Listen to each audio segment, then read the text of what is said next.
Thank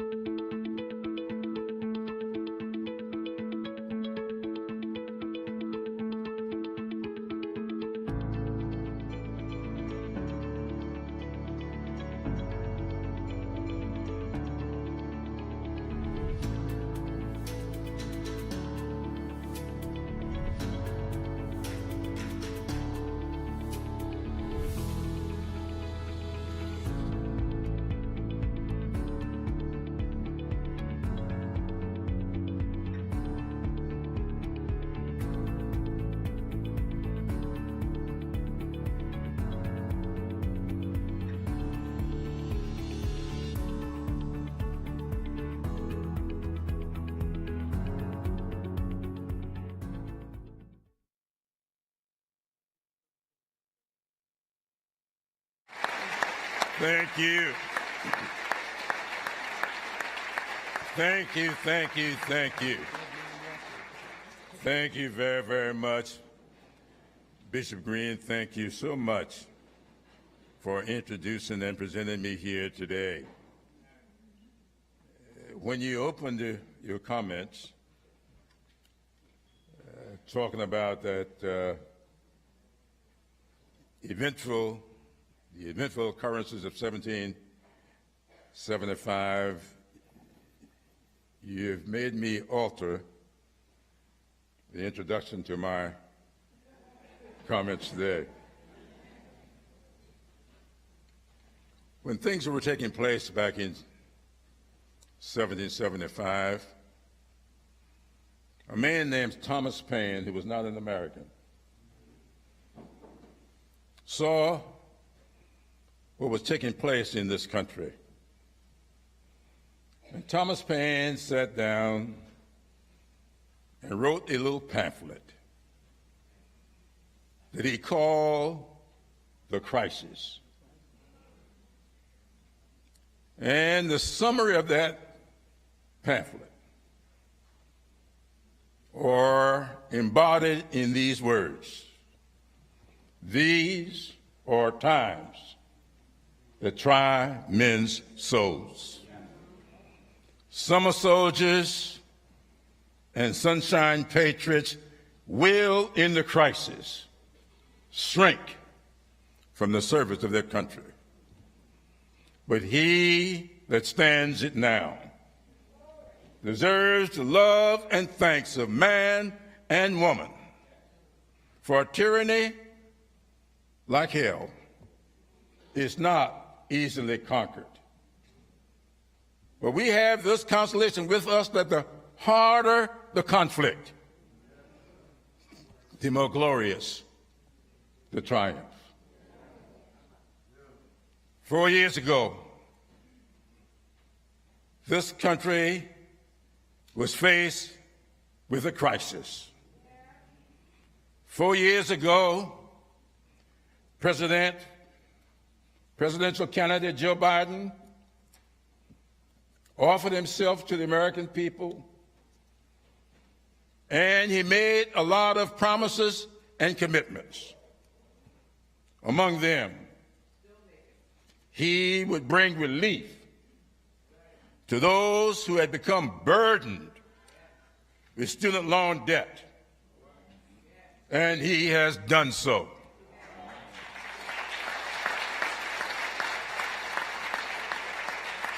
When Joe Biden made his first attempt to relieve student loan debt, he was sued by 6 Republican attorneys general. Our right-wing ethically challenged Supreme Court, many appointed by an ethically challenged former president, ruled Joe Biden's plan unconstitutional. But he did not give up. He pursued other ways to provide relief.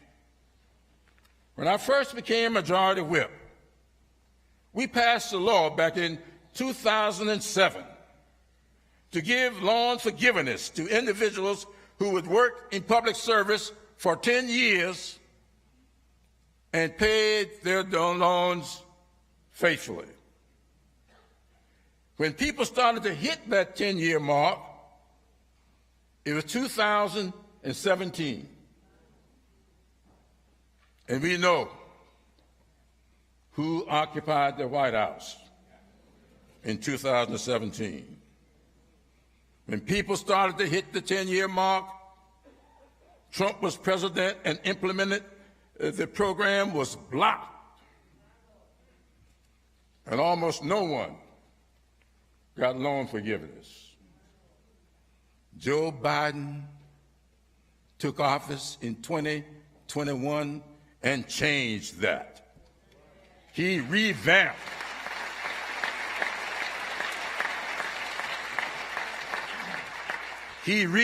public service loan forgiveness program that has provided $53.5 billion to student loan debt forgiveness to 750,000 public servants.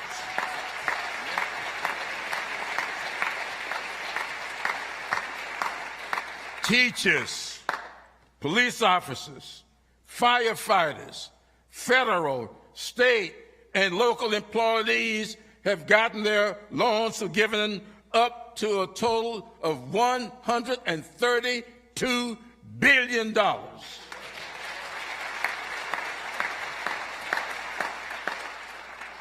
3.6 million people. But for some strange reason, we don't see reports about that. And as we speak, President Biden is writing a rule to provide even more relief for student loan debt and to hold colleges and universities accountable for loading borrowers up with unaffordable debt.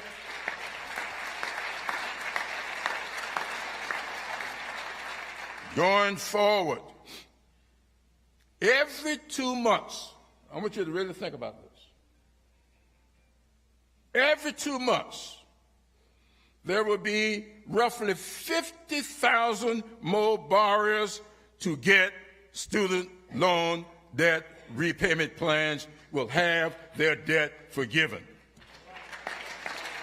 Every 2 months. Now, I'm a history guy, and I don't know too much about math. But if you're getting 50,000 every 2 months, how many is that going to be in a year? Another 25,000 every 2 months of public service people. I'm talking about teachers. I'm talking about state employees, local government workers. Every 2 months, another 25,000 will be getting their loans forgiven. But nobody is writing about that. And the question is today, who you want to be in charge of administering the program? Joe Biden or Donald Trump? He's already told you. He's already shown you what he thinks about the program. Not only did he not enforce it, but he came to Congress and tried to get us to eliminate it, and we would not let him do it.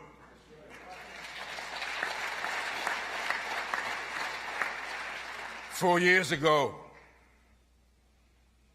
candidate Joe Biden stood at a podium just across the street,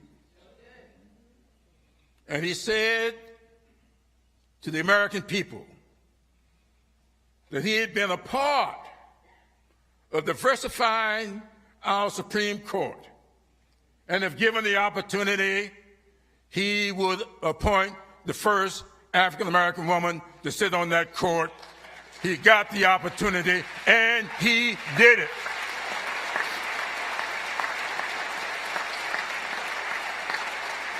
Thank you. But Joe Biden didn't stop there. He has put Michelle Childs, a black woman from South Carolina, on the D.C. Circuit Court of Appeals, the second highest court in the land. He didn't stop there. He's put another South Carolinian, an African-American woman, on the Fourth Circuit Court of Appeals, Deandra Benjamin.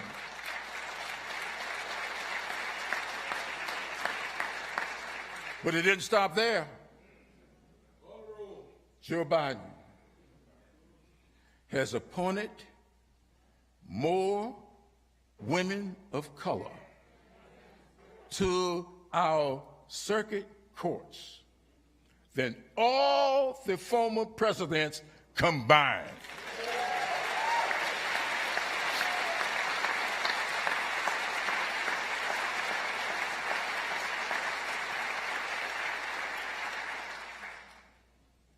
When Trump's hand-picked Supreme Court struck down Roe v. Wade, Republicans across the country followed by ushering in draconian abortion bans that risk women's health and their lives.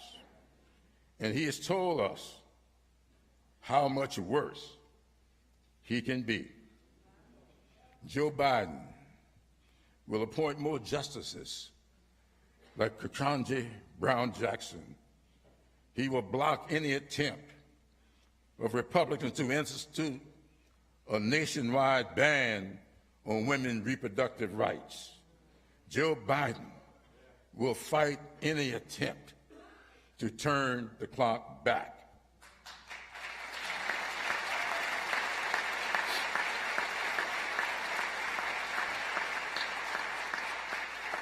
Four years ago, candidate Joe Biden promised to improve and build upon Barack Obama's Affordable Care Act and reduce the cost of medicine, and he has done so.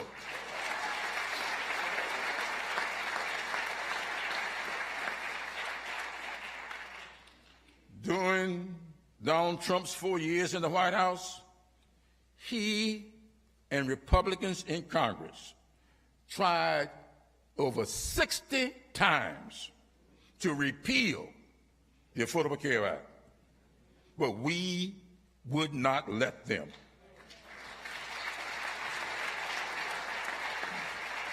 Joe Biden has since expanded Obamacare to cover a record 40 million citizens.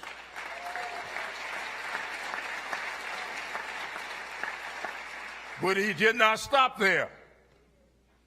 Joe Biden and Democrats in Congress passed the Inflation Reduction Act, which for the first time empowers Medicare to negotiate for the price of prescription drugs.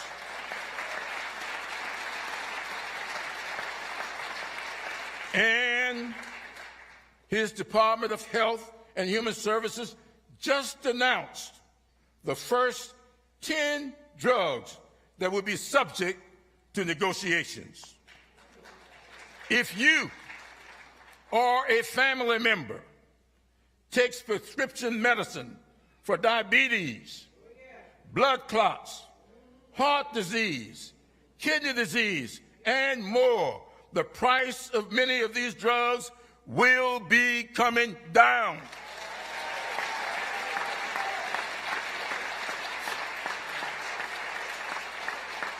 And these 10 drugs are only the beginning. The Inflation Reduction Act calls for 60 more drugs to be added for negotiation over the next 4 years. Who do you want to see presiding over this?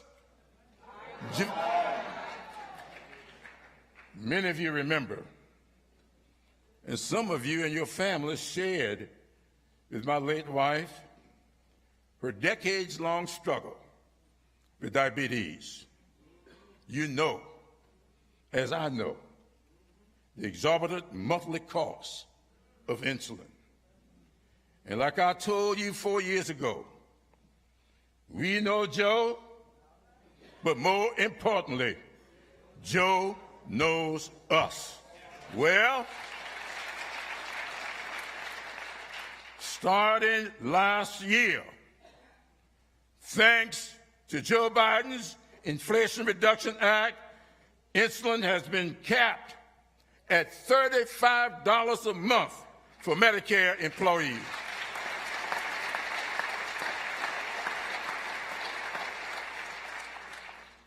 And I saw Emily's monthly bills for insulin. She was a full shot a day diabetic. And it was nothing for the bill to be $800 a month. From $800 a month, capped at $35 a month, that is what Joe Biden has done.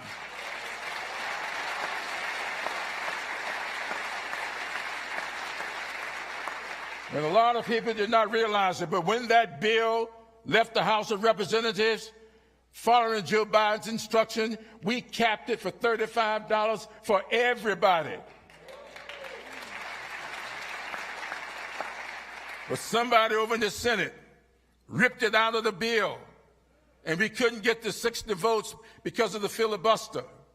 But if Joe Biden is reelected, as we think he will, we are going to cap at $35 for everybody.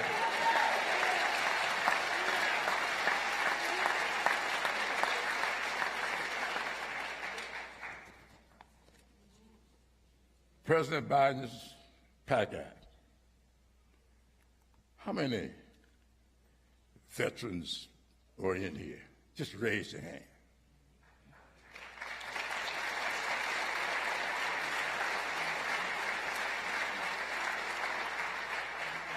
Joe Biden's PAC Act is making the biggest investment ever in the medical care for our veterans.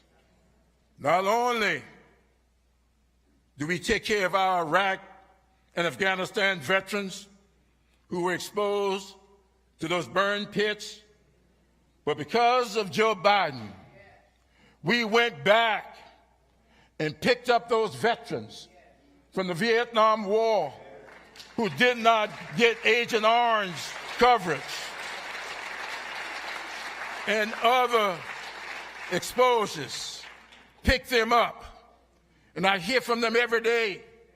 Some telling me that they have been laboring with 25 and 30% disability, and because of Joe Biden's PAC Act, they are now getting 100% coverage for disability. That's what he's done for our veterans. Joe Biden is keeping his promise to the nation's veterans. Joe Biden's bipartisan infrastructure bill is making telehealth available to rural America and high-speed broadband accessible and affordable for all. Thanks to this and Joe Biden's American Rescue Plan, South Carolina is poised to make every home and business connected to the quality broadband internet in the next 3 years.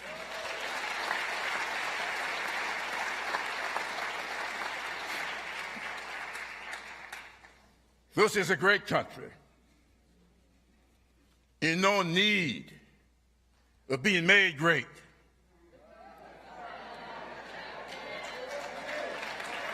That's right.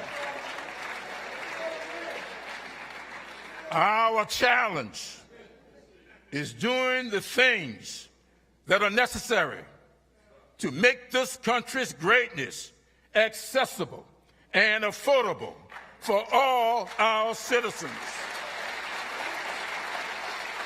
And it is with great pride that I present to you the man best qualified, the man totally committed to making every American a part of the American dream, Joe Biden.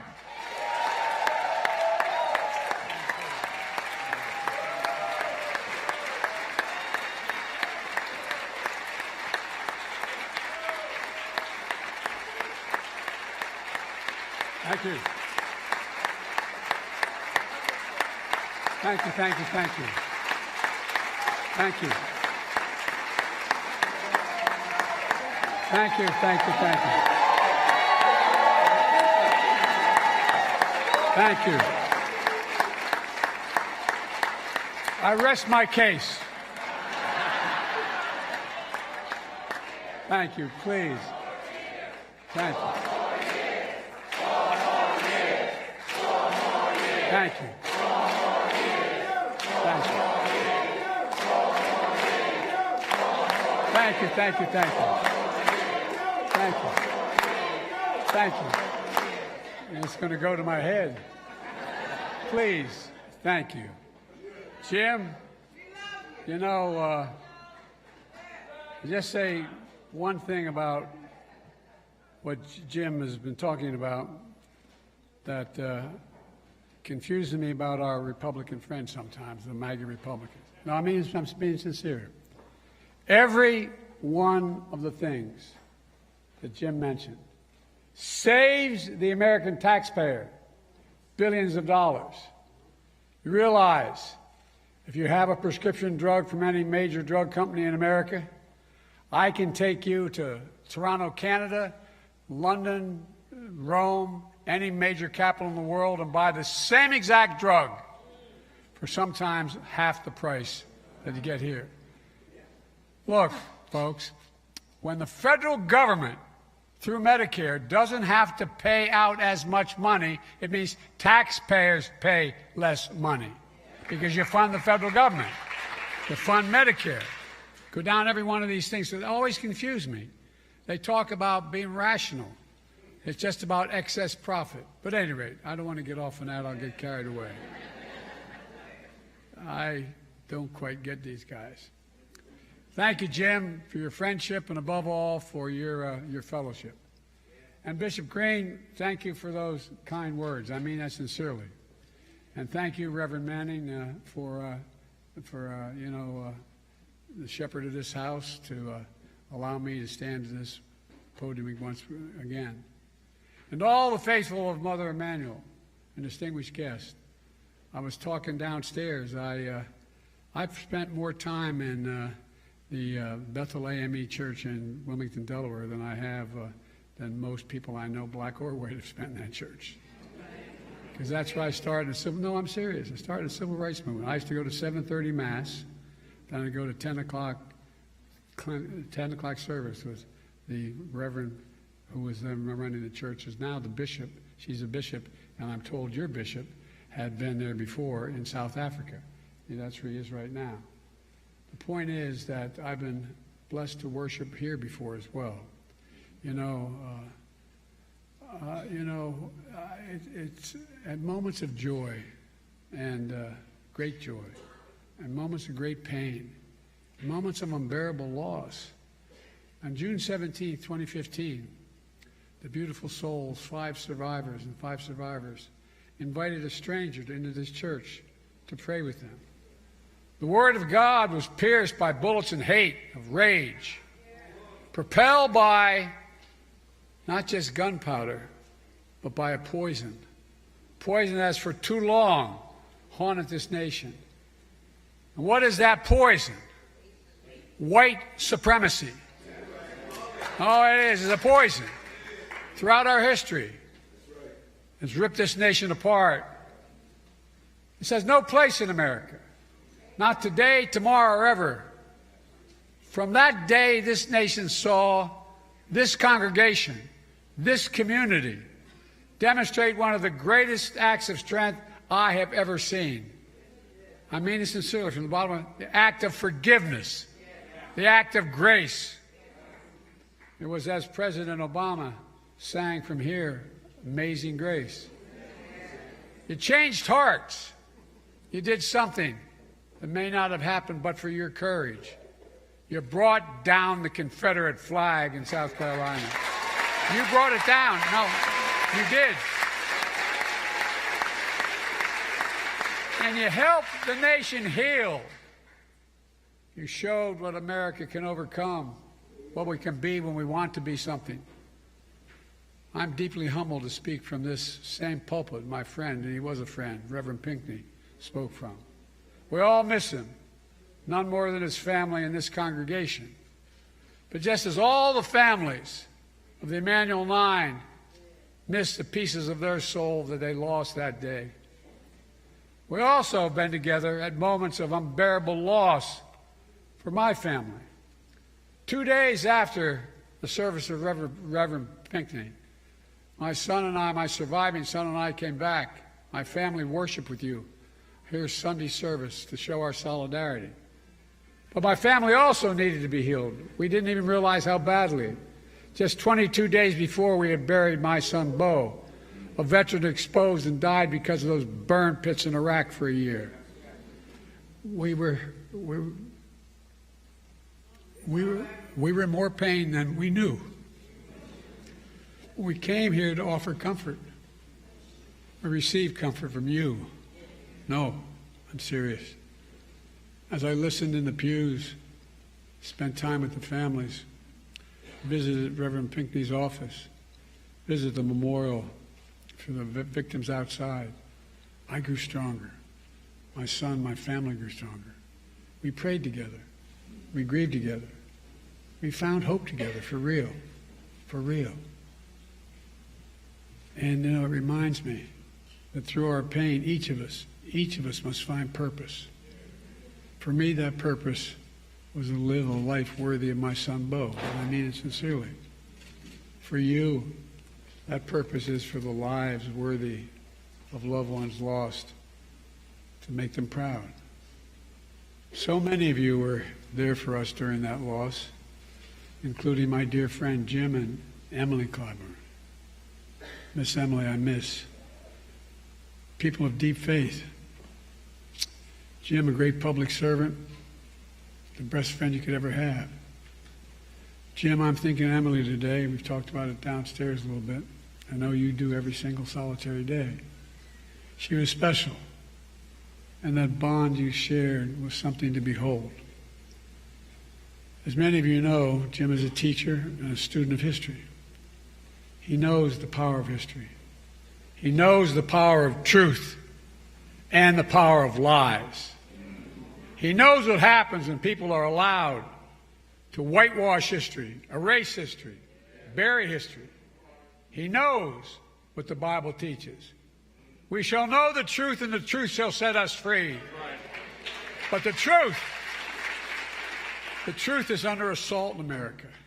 As a consequence, so is our freedom, our democracy, our very country, because without the truth, there's no light. Without light, there's no path from this darkness. If you really care about the lives lost here, then you should honor the lives lost and call for a ceasefire in Palestine. Ceasefire now! Ceasefire now! Ceasefire now! That's all right. That's all right. That's all right. That's all right.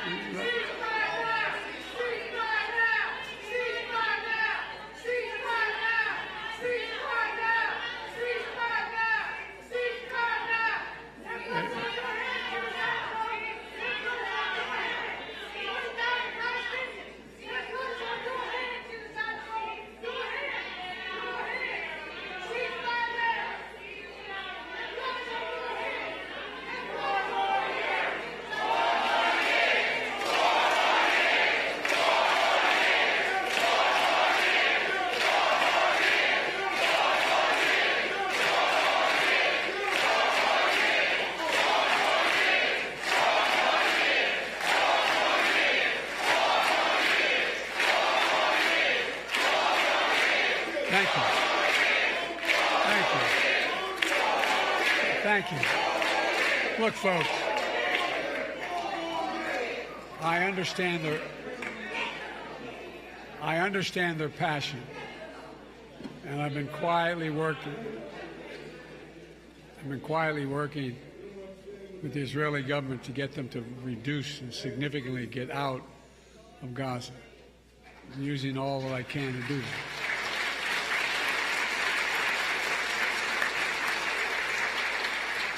But I understand the passion. Look, folks, after the civil... Thank you. They don't realize that. You're a good man. Well, thank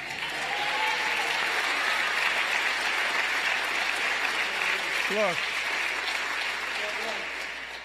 After the Civil War, the defeated Confederates couldn't accept the verdict of the war. They had lost. So they say they embraced what's known as the lost cause, a self-serving lie that the Civil War is not about slavery, but about states' rights. They've called that the noble cause. That was a lie that had not just a lie, but it had terrible consequences. It brought on Jim Crow. So let me be clear, for those who don't seem to know, slavery was the cause of the Civil War. There's no negotiation about that. Now we're living in an era of a second lost cause. Once again, there are some in this country trying to turn a loss into a lie which, if allowed to live, will once again bring terrible damage to this country. This time, the lie is about the 2020 election. The election which you made, your voices heard, and your power known. Just 2 days ago, we marked the third anniversary of one of the darkest days in American history, January the 6th, the day in which insurrectionists stormed the United States Capitol, trying for the first time in American history to stop the peaceful transfer of power in the country. We all saw with our own eyes the truth of what happened. That violent mob was whipped up by lies from a defeated former president, smashing windows, smearing blood on statues, ransacking offices. Outside, insurrectionists erected gallows, chanting, "Hang Mike Pence." Inside, they hunted for Nancy Pelosi, chanting, "Where's Nancy?" We saw something on January 6th we'd never seen before, even during the Civil War. Insurrectionists waving Confederate flags inside the halls of Congress built by enslaved Americans. A mob attacked and called black officers, black veterans, defending the nation, those vile of racist names. And yet, an extreme movement of America, the MAGA Republicans, led by a defeated president, is trying to steal history now. They tried to steal an election. Now they're trying to steal history, telling us that violent mob was, and I quote, a peaceful protest. That insurrection, those insurrectionists were, these are his words, patriots. That there was, quote, a lot of love that day. In fact, the rest of the nation and the world saw a lot of hate and violence. For hours, the defeated former president sat in the private dining room off of the Oval Office and did nothing, absolutely nothing. His actions were among the worst derelictions of duty by any president in American history. An attempt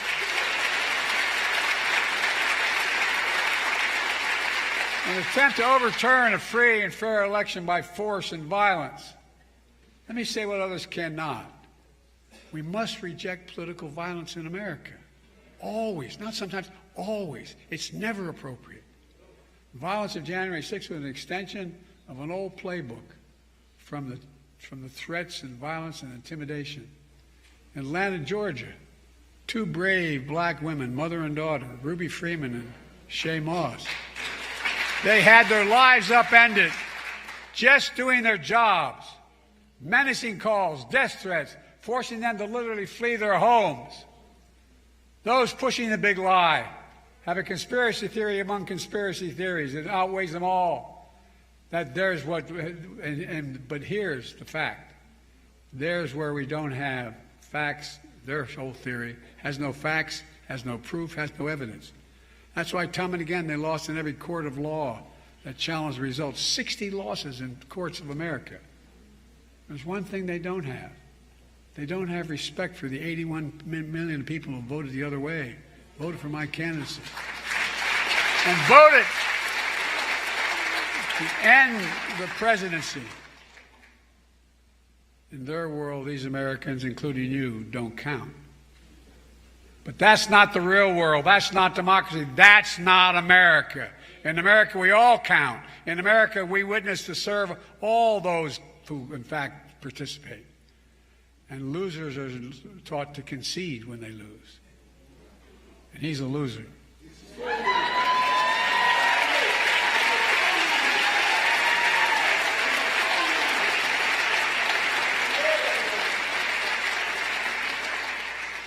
Then we all came together to put the country before ourselves. The lies that led to January 6th are part of a broader attack on the truth of America today that we all have seen before. The same movement that throughout the mob of the United States Capitol isn't just trying to rewrite history, January 6th, they're trying to determine to erase history and your future. Banning books, denying your right to vote and have it counted, destroying diversity, equality, inclusion all across America, harboring hate and replacing hope with anger and resentment and dangerous view of America. That narrow view of America, a zero-sum view of America that says, if you win, I lose. If you succeed, it must be I failed. If you get ahead, I fall behind. And maybe worst of all, if I hold you down, I lift myself up. That's not new in America. Every stride forward has often been met with ferocious backlashes from those who fear the progress, from those who exploit that fear for their own personal gain, from those who traffic in lies told for profit and power. But here in Charleston, you know the power of truth.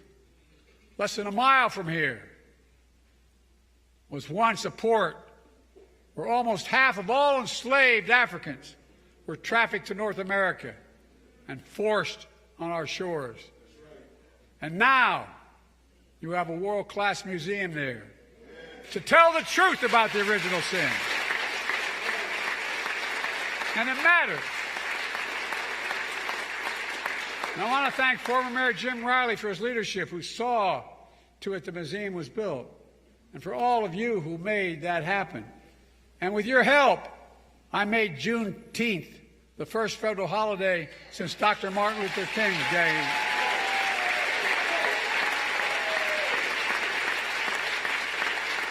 This worked. Why? Because the truth matters. The truth matters. With your help, we established the National Monument in honor of Mamie and Emmett Till. Because we heard Mrs. Till's call, the mother of a 14-year-old son who was lynched and whose body was mutilated. But the mother insisted on an open casket at his funeral because she said, "Let the world see what I saw." The truth matters. It always matters. We can't just choose to learn what we want to know and not what we should know. We should know the good, the bad, the truth of who we are. That's what great nations do, and we're a great nation, the greatest of all nations. We're not perfect, but at our best, we learn from our past and we look to the future. A nation continuously striving to be a more perfect union. I'm here to speak to another truth. It's because of this congregation and the black community of South Carolina, and not an exaggeration, and Jim Clyburn, that I stand here today as your president, because of all of you. That's a fact. That's a fact.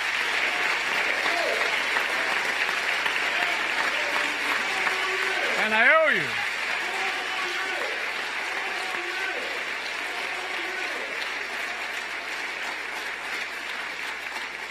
And I've done my best to honor your trust. That means rejecting the small, narrow, cramped view of America, as well as lifting up a bigger and broader view of America that holds that if you do well, I do well. We all do well. We all do well if every race and background in small towns and big cities is doing better. When our freedoms are protected and we deny hate as a safe harbor where everyone has a fair shot at a life of dignity and opportunity, and where our democracy works for everybody. It benefits everybody. I don't get these guys. Everybody does better, even those folks who disagree with us. I'm keeping my commitment to you. That's the America we're building together. Instead of erasing history, we're making history. And it starts with the administration I said my administration would look like America and taps into our full talents and strengths as a nation. starting with our incredible Vice President Kamala Harris. When we came to office, the country was in the depth of a pandemic, which we lost over 1,200,000 people. So we moved heaven and earth to get the country vaccinated, saving countless lives.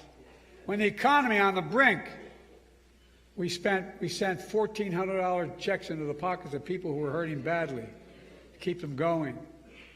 I said we'd invest in all of America, and we are. The results are clear. Over 14 million new jobs, record economic growth, the lowest inflation rate of any major economy in the world. But we have more to do. We see this progress for all Americans. We have the lowest black unemployment rate recorded in a long, long time. More black Americans have health insurance than ever, bringing peace of mind and dignity to their lives.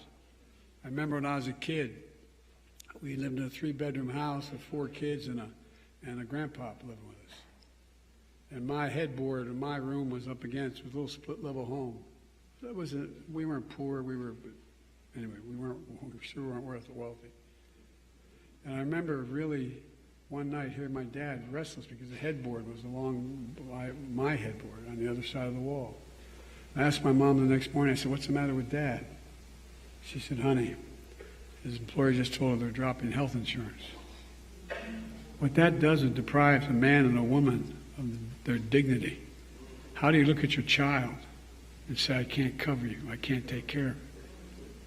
And now, as Jim pointed out, I won't go into it like I was going to because he said it better. Instead of about an average of $400 a month for insulin for seniors with diabetes, we're now paying $35 a month. And by the way, they're still making a profit 3 times. It costs $10 to make it. I've been trying to take on, as a couple of you in the audience know, for my entire career, Big Pharma. Finally beat them. Finally.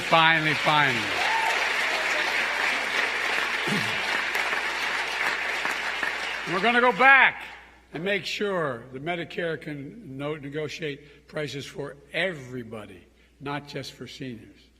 Again, it saves the American taxpayers billions of dollars not having to pay pharma for these things.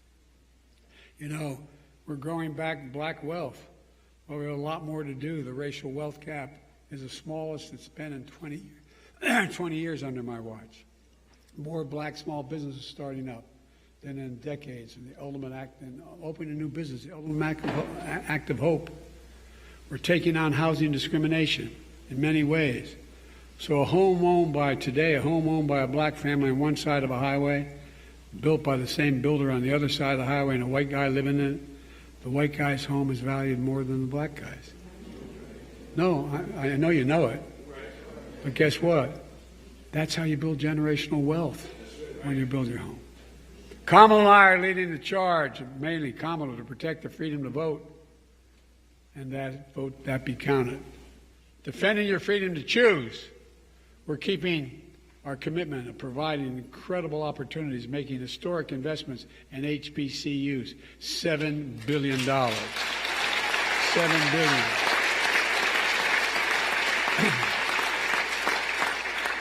They're just as good as other universities. Just only that they don't have the billionaire contributors, so they can't put the laboratories together to get the contracts to be the ones that design new aircraft carrier decks, being the ones that design what's changing.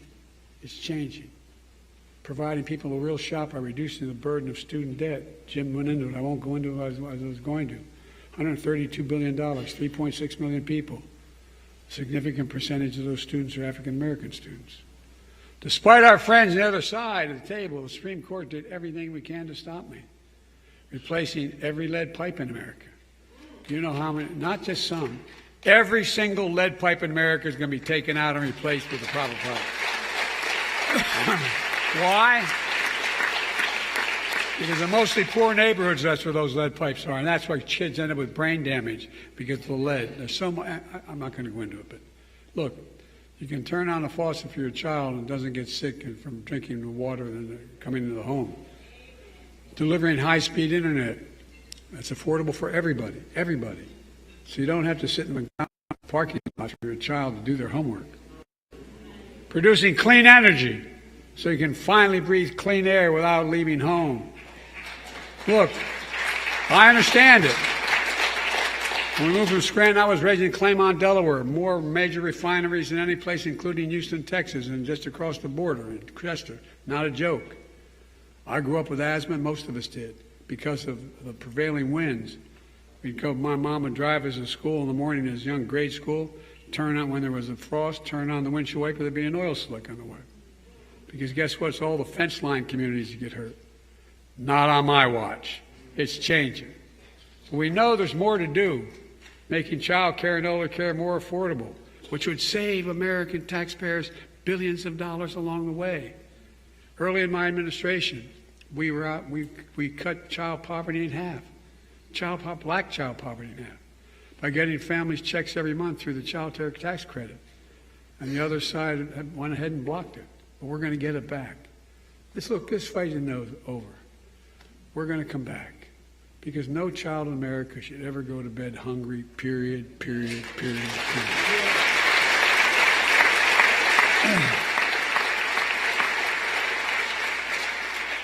After the historic movement for justice in the summer of 2020, I signed the most significant police reform executive order in history. We didn't get the law passed, but guess what? I did it by executive order, a significant part of it. But now Congress has to step up and ask and do what I did and make it the law of the land. Just a few days ago, the defeated former president was asked about the recent shooting in Iowa. Did you hear this one? Oh, it's hard to believe. You know what his response was? All those kids dead? We have to get over it. End of quote. I promise you, we have to get over it. My response is, we have to stop it. So your children, your family, your friends can leave your home, walk the streets, go to stores, go to the grocery store, and go to church to be safe from gun violence. There's no excuse for this carnage. We have to ban assault weapons. I did it once before, and I'm going to come back again and do it. Ban high-capacity magazines. We have to pass a universal background checks.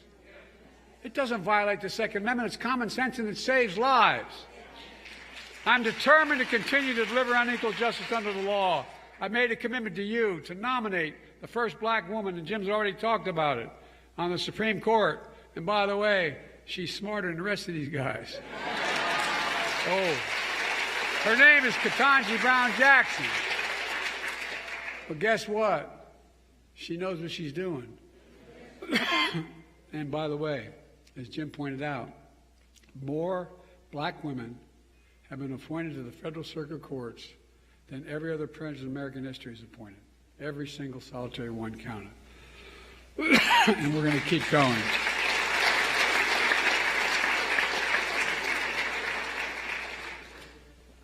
Look, I want to make it clear.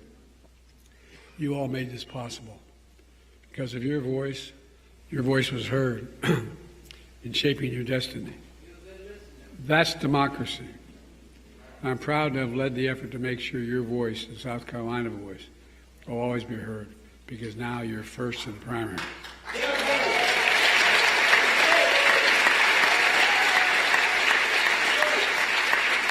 Look, our North Star as a nation is the very idea of American, an idea. At once the most simple and most powerful idea in the history of the world. That's not hyperbole, in fact. The idea is this: we're all created in the image of God equally. We deserve to be treated equally throughout our lives. It's a covenant we made with each other, a covenant we've never fully lived up to, but we never fully walked away from either. And faith and history teach us that however dark the night, joy cometh in the morning. And that joy comes with commands from Scripture. Love the Lord thy God with all thy heart, all thy mind, all thy soul. And love your neighbor as thyself. Not so easy. It's hard. But in those commands is the essence of the gospel and the essence of the American promise. And in my life, I've tried to live my faith. and I've many times failed. But I've learned, as many of you might have learned in your path as well, we're all imperfect beings. We don't know where fate will take us or when, but we can do our best to seek a life of light, hope, love, and justice, and truth. Folks, let me close with this. Denmark Vesey arrived in Charleston enslaved, one of too many from the distant shores, wrenched on a painful journey, not to a promised land, but to a land that promised to deprive them of freedom. But even though they arrived in a land where the life and rife of pain and persecution, they still believed they had promise, and the black church kept them moving. They had faith. They found Scripture. Faith is the substance of things hoped for, evidence of things not seen. Vesey had his kind of faith. He became a carpenter and a movement leader, concerned with the least among us. That's why he helped found this very church 200 years ago, only 40 years after the Declaration of Independence. And this church, your church now, the black church, has come to symbolize the faith and this purpose, to bear witness to those who are suffering, to bring the good news of a future to come, to follow its mission, to be the light in the pathway of darkness. That's patriotism. That's patriotism. To love something so much, you make it better no matter the struggle. A patriotism that inspired generations before us to believe that in America we can do and be anything we want to be. In our time, there's still the old ghost of new garments. And we all need to rise to meet the moment. And the moment is now. Folks, my fellow Americans, this is a time of choosing. So let us choose the truth. Let us choose America. I know we can do it together, and it's the gospel song sings, we've come too far from where we started. Nobody told me the road would be easy. I don't believe he brought me this far to lead me. My fellow Americans, I don't think the good Lord brought us this far to leave us behind. May God bless you all, and may God protect our troops. Thank you, thank you, thank you.